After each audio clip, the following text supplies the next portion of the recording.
Greetings mga mix, welcome back sa Buhay na Salita TV. Ngayon magbabasa tayo ng life path numerology reading. Dito natin malalaman kung gaano ka useful ang magkaroon ng ganitong reading. It's because malalaman natin kung nasa tamang landas ba tayo ng ating buhay at kung kailan tayo gagawa ng aksyon para tayo ay umasenso.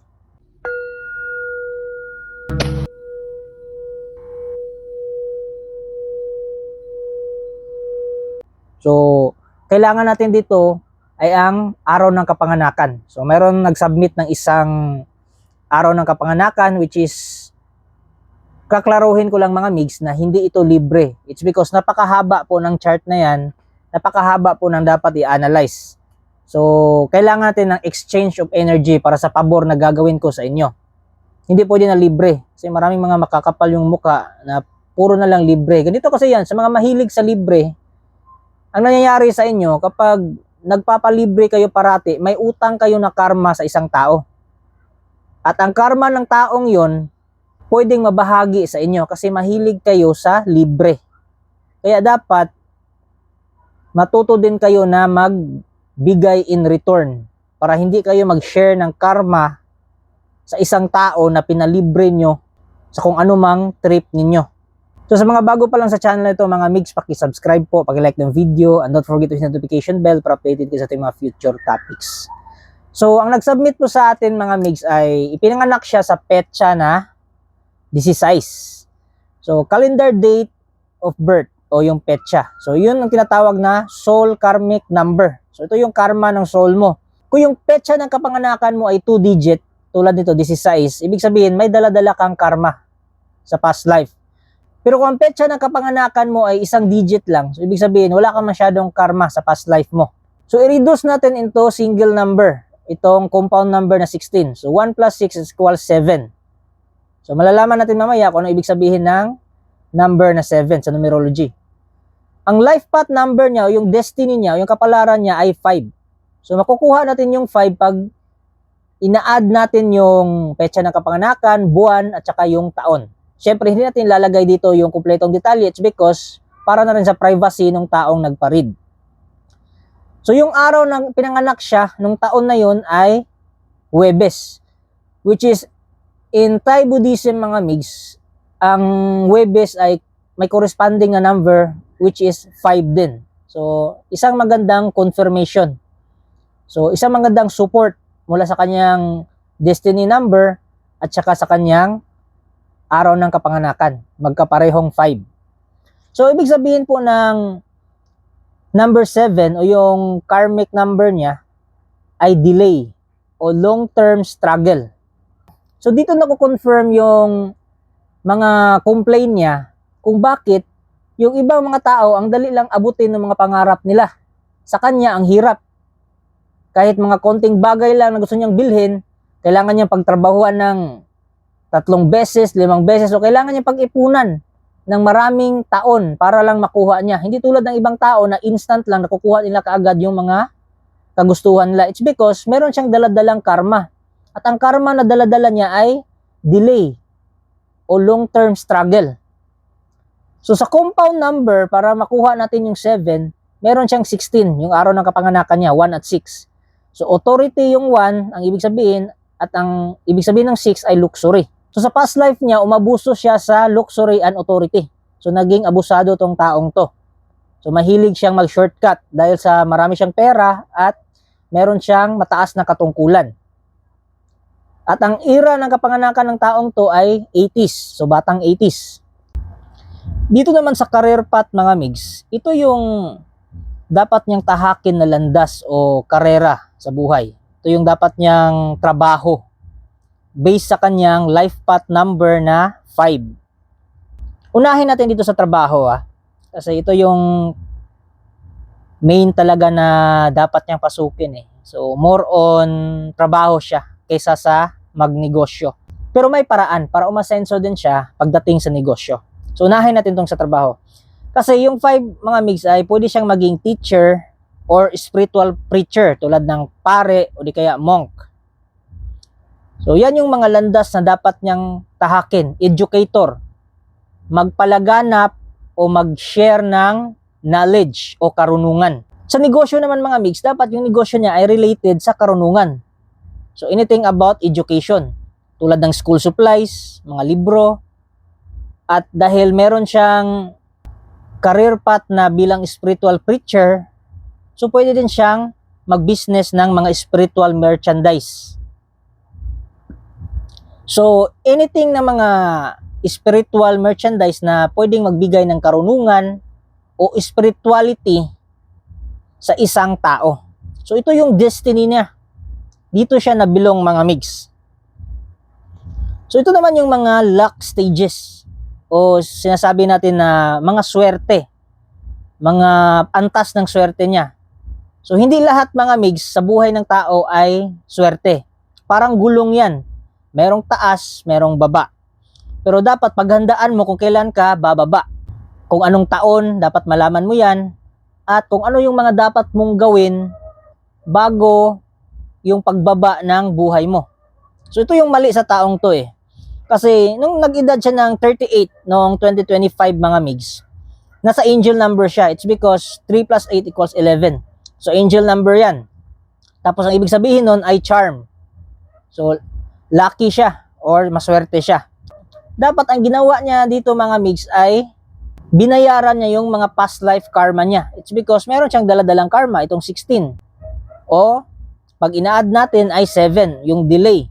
So dapat niya sanang binayaran yon during the lucky era niya. So dapat nag-donate siya sa church, mga temples. Mamaya pag-uusapan natin kung ano yung mga dapat gawin para mapaghandaan niya yung pagbaba. Kasi 2026, mag-iedad siya ng 39, so dito magsisimula yung conflict. Ang conflict na yan, nagsimula yan noong October 2025, nung birthday niya. At matatapos lang yan June o July 2027. Dahil kung nung kapanahunan ng maswerte na era niya, tinapos niya yung mga karma niya or nabayaran niya kahit konti yung mga karma niya, pagdating dito sa conflict, hindi masyadong malala. So meron pa siyang pangbawi. Kasi ang buhay ng tao may reset yan eh. Taas, baba, taas, baba, taas, baba. Kaya paghandaan mo yung pagbaba mo. It's because dito ka dapat mag-focus. Dito mo paghandaan kasi dito ka talaga susubukin ng tadhana. At pagdating naman ng 40 mga migs, magiging maswerte siya. Magsisimula ang swerte na yon sa July 2026 hanggang June 2028. So ang swerte ng number 5 mga migs ay hindi nakukuha sa patimpalak o ano pang sasalihan niya ng mga contest. It's because ang wealth o kayamanan ng taong number 5 ay nagmumula sa knowledge o katalinuhan niya. Kasi teacher siya eh. So dapat yun yung gamitin niya para i-balance yung sarili niya. Kasi after the conflict mga migs, meron niyang balance. So dito yan magsisimula sa 2026 ng October hanggang 2027 ng July. At pagdating naman ng 2028, ito yung golden era niya. So dito siya mas kikita ng malaki. Kung makakasabay siya sa trend ng buhay niya. Kung sasabayan niya tong mga books, spiritual merchandise, anything about education. So magsisimula yon sa October 2027. At pagdating naman ng 2029 mga migs, sa edad niya na 42, so ito yung luxury year niya. So ito yung kasaganahan talaga. Itong 2026, pagtuntong niya ng 40, ibabalance pa lang yung buhay niya. So ito yung parang stepping stone niya. And then, 41, golden year niya, dito na magsisimula. Kasi yung binabalance niya dito, aanihin niya yon dito sa golden year niya. Pagdating ng 2029, so ito na yung kasaganahan talaga. Pero mag-ingat siya kasi dapat bayaran niya yung mga karma niya during sa kasaganahan niya.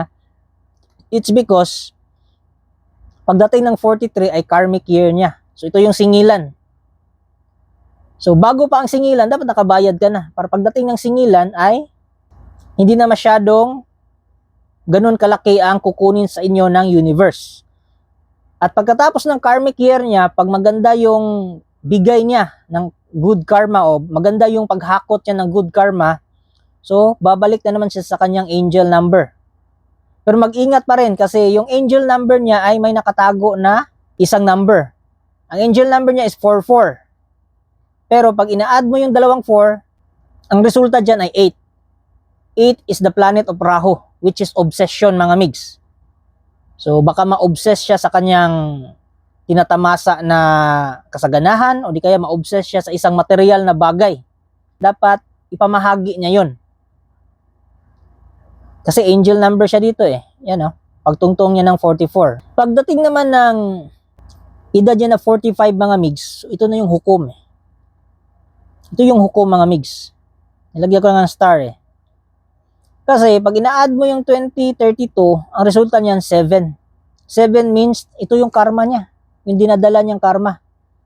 So dito na siya i-evaluate ng universe kung bayad na ba siya.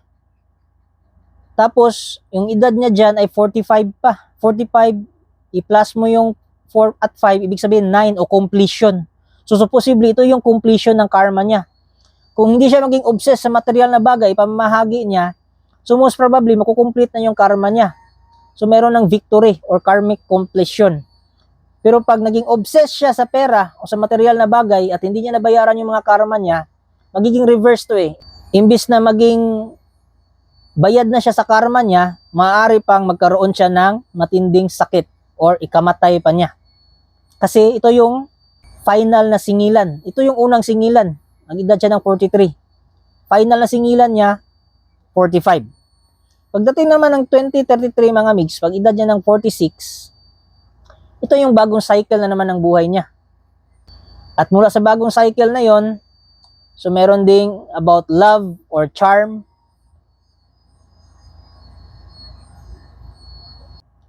O mas magiging kilala siya ng mga tao. So dito magsisimula yung reputation niya. Dito naman sa kanyang karmic completion, kunwari nakabayad siya ng karma niya kaunti lang or half lang. So kung anong meron siya nun, kung ano yung natira yung kayamanan niya or kung ano yung natira na assets niya, yun lang din yun ang matitira sa kanya hanggang tumanda siya. So dapat paghandaan niya itong karmic completion. Dapat sana mula dito sa kanyang edad na 39 hanggang 45, magsimula na siyang mag-share ng good karma. Mag-accumulate ng good karma. Mag-donate sa mga church. Pag-usapan natin yan kung ano yung dapat niyang gawin. So pagdating ng 47, mga migs, magkakaroon na naman ng conflict.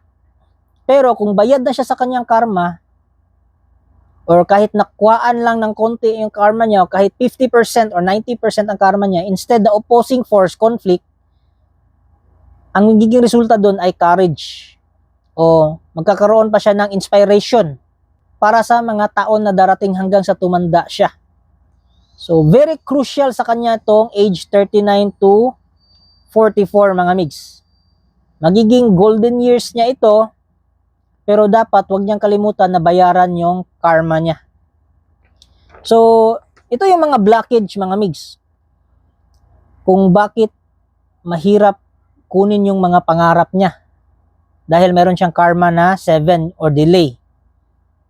Meron siyang karmic number na 7, na ibig sabihin ay delay. So, ang kailangan niyang gawin ay mag-donate siya sa church or temple or mga eskwelahan, mga migs. Kasi eskwelahan sa about education yan eh. Tapos teacher yung life path niya. So yun yung panlaban niya. Mag-donate siya. Hindi naman uubusin yung kayamanan niya. Yung frequent lang na donation. Bigay siya isang beses sa isang buwan. At least meron siyang naitutulong. So dahil sa donation na yun, may balik yun na good karma. O mababayaran yung utang niya na karma sa past life. At aside from that, isa sa mga paraan para matanggal yung blockage, mga migs, na 7 o mabawasan ay mag-donate siya ng tubig. Kasi itong taong to, may negosyo yan na tubig dati eh. Maganda yung buhay niya. Nung iniwan yung negosyo niya na tubig, bumalik sa struggle. So, mayroon pala yung meaning. Kaya pala sinasabi ng intuition ng taong to na magbenta siya ng tubig. Yan yung nasabi niya sa akin. Not necessarily na kailangan niya magbenta uli. Ang dapat lang niyang gawin ay mag-donate ng tubig sa mga tao. So mga ulubi, bigyan niya yung mga bottled water. O di kaya mamigay siya ng mga healing water kasi isa sa mga dapat niyang pasukin, spiritual preacher, ganon. So ito yung mga dapat niyang gawin para mas mapadali or mas mabawasan yung number 7 na karma niya. Tapos, ang number 7 mga migs ay Saturn yan. Ang Saturn is equivalent to Saturday. So, dapat sa Saturday mag-fasting siya. Hindi siya kakain ng karne. Yan, makakabawas din yan sa karma niya. Effective ito mga migs, pero hindi siya masyadong malaking puntos. Kasi fasting lang naman eh. Pero at least, mababawasan ng konti. So, ito naman yung mga karmic month to avoid as a partner or spouse. Ito yung mga iiwasan niyang tao, mga migs. Gaya nga ng sabi ko nung mga unang videos ko about numerology na may mga portion doon na dapat mong malaman kung sino ang mga tao na pwede mong gawing asawa, girlfriend, jowa, ganon. So ito yung mga dapat niyang iwasan, mga pinanganak sa July, pinanganak sa October, pinanganak sa August. At ang asawa pa ng taong to, pinanganak August. So hindi talaga sila compatible. Kung nalaman lang niya earlier, so dapat naagapan. Kaya kung kayo, hindi pa kayo nakapag-asawa dyan, hindi pa kayo committed, hindi pa kayo kasal, so dapat malaman nyo ito eh. So dapat magpa-life path numerology reading na kayo sa akin. Pwede kayo mag-message sa aking FB page or pwede kayong mag-email sa akin na buhaynasalitatv@gmail.com. Yung FB ko naman ay Buhay na Salita TV. So ito naman yung mga karmic number as a spouse. So kahit yung jowa niya or magiging asawa niya hindi pinanganak sa mga buwan na to, pero dapat iwasan niya yung mga taong ipinanganak sa ganitong petsa. Tulad niya, 16, 7 din yan eh. Pinanganak sa 25, 7 din yan. So dapat yung mga iwasan niya. Kahit hindi pinanganak sa ganitong buwan, basta pinanganak sa ganitong petsa, iwasan niya yung mga taong yon. Tapos synchronicity mga migs. So ito yung mga hirit o mga clue ng universe eh. So nagkaroon siya ng double 7. Sa Gregorian calendar mga migs, ang number 7 ay July. Which is yan yung kalaban niya na buwan. Diyan siya mahina sa July. At pagdating naman sa sinaunang Buddhist calendar mga migs, yung sa Songkran, ang first month, ang October doon ay number 7. Nagkataon pa, October siya pinanganak. So, confirmation mga migs, clue ni universe, double 7. So, karma talaga niya itong 7. Dapat talaga niya pagdusahan yung karma na to o pagbayaran niya sa lifetime na ito. Pero, hindi naman masama sa universe mga migs. Binigyan siya ng double 5. Double 5 means Thursday siya pinanganak, equivalent on ay 5. Life path number niya ay 5. So nagkaroon siya ng double 5. Ito yung armas niya panlaban sa double 7. Ano bang double 5 mga migs? Wisdom, katalinuhan, knowledge. So ito yung gagamitin niya mga migs para bayaran niya yung karma sa number 7. Dapat i-share na yung knowledge niya, katalinuhan niya. Dapat marami siyang taong ma-inspired o maturuan, ma-educate. So ito naman mga migs is sa personal mo na gawain. Kasi ito, although personal din itong merit mga migs o yung donation, pero kailangan kasi ito ng pera. Kung ikaw ay wala ka pang pera sa ngayon, ito yung mga dapat mong gawin na hindi kailangan gumamit ng pera para mabawasan o mabayaran tong karma mo number 7. So, wisdom is the key to success. So, yung katalinuhan mo, yung knowledge mo, yan yung susi mo para magtagumpay ka. Wealth doesn't come from luck, but through knowledge. So, lahat ng kayamanan mo hindi manggagaling sa swerte. Sa sugal man yan o lottery. Lahat ng kayamanan mo ay manggagaling sa kung anong knowledge na na-acquire mo during this lifetime. At dapat mga migs, share the knowledge to gain good karma.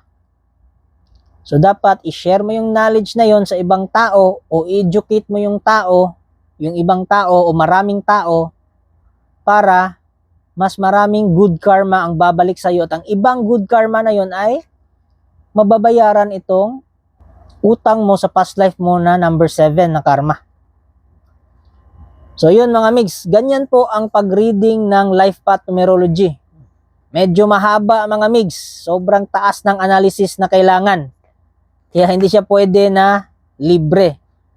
Pero sa mga nakakuha sa akin ng mga amulets, mga suki ko na, syempre meron yung discount mga migs. So kung may mga katanungan kayo, may mga inquiries kayo, or mga suggestion, so pwede kayong mag-message or mag-comment dyan sa comment section. Iniimbitahan ko kayo na magpa life path numerology reading kasi kailangan ito sa buhay ng isang tao. So yun lang po, kita-kits until next topic. Thank you.